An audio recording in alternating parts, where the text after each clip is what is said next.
Adam and Eve got to be like top 3, if not should be the #1 story of all time. You know why? Because all of humanity is based off of it. The reason why people die, the reason why people sin, the reason people have knowledge, know so much. But if you don't know the story, then this how it goes. God made man and woman. First he made Adam, then put him in the garden. Later on he put Adam to sleep and took a piece of his rib and made Eve, the first man and woman of mankind. The first man and woman of mankind. So basically God gave them this big old garden and he told them, y'all can have anything y'all want. Y'all can literally have anything y'all want. Just don't eat from this tree right here. Like y'all can literally take whatever y'all want, eat whatever. This is literally the only tree I'm telling y'all not to eat from. Like I'm giving y'all this one rule, like literally one rule. Do not eat from this tree. So this snake come along and get in Eve's head and was like, hey, eat this apple. I know the man that just created you told you not to eat it, but eat the apple though. And guess what ended up happening? And she got that apple and took one of the biggest bites known to this day. You know why? Because that bite doomed humanity to die. If you look at it, probably a good thing that she bit it, because if people didn't die, just think about how overly populated the world would be. There'd just be people on top of people, like at a certain point. But who's to say God just wouldn't have kept expanding the earth as people grew? We'll never know. Because guess what? She bit the apple. I think it's a bigger picture that people miss. Like out of that whole story, like out of like everything that could teach. So just think about it.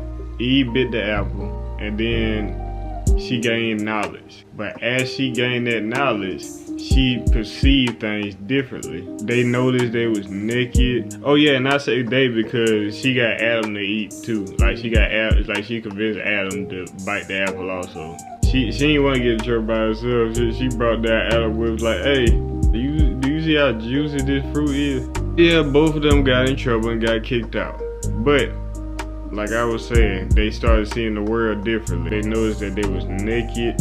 Their eye just opened up. Their perception opened up. The perception of the world and just knowledge in general. That's what everybody should get out of this story, like perception of knowledge. Like the more you understand this world, the more you start to realize how it ain't as black and white as you think it is. Like the more knowledge that you gain, the more you able to think for yourself instead of just always being what's presented to you. Not saying that's what God would do, but I'm just saying for the day and age that we live in now with the media, news, our peers, in general, just all the stuff that we could be learning ourselves and getting an understanding for, we just rely on other things too much. But if we was to sit back and get our own knowledge of stuff, we can actually like see a lot of things for what they is if we just open up our third eye, like I guess Eve and them did when they bit the apple. When you understand that, like you get a whole new perception of the phrase like knowledge is power. You see the world different, you see people different when you start to mature and just understand like human nature, the world nature, just all type of stuff. Like you just see the world different. The first 2 human beings in the Bible taught you the importance of knowledge. Even though they got theirs the wrong way, what you can take for that story is knowledge brings more light to the world that you live in. Yes, it's a negative in that she disobeyed God and ate the apple, but in every story, try to look at the positive of it. The more knowledge that you gain, more you perceive the world in your own light, and the more you perceive it for what a lot of things really are. A lot of millionaires or a lot of people that got like more money than the average person, they read books. They don't just sit around and watch TV all day, play video games. They read books and they do things outside of media.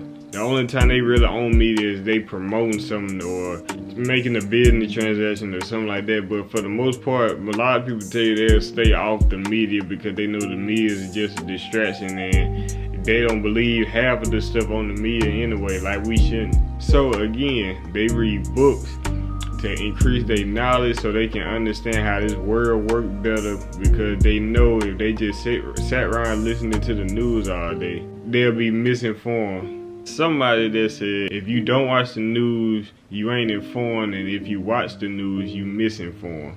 Wasn't it Denzel Washington or somebody that said? I heard that from somewhere.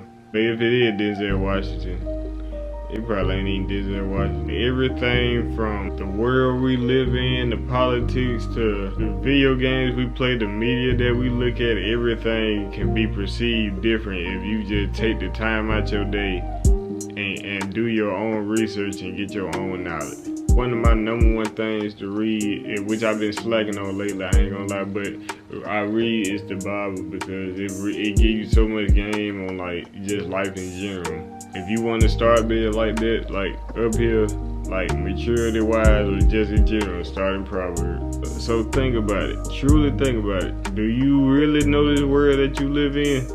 Or do you lack the understanding to have the knowledge to know the difference? Cause I ain't gonna lie, we in a day and age where a lot of people are asleep.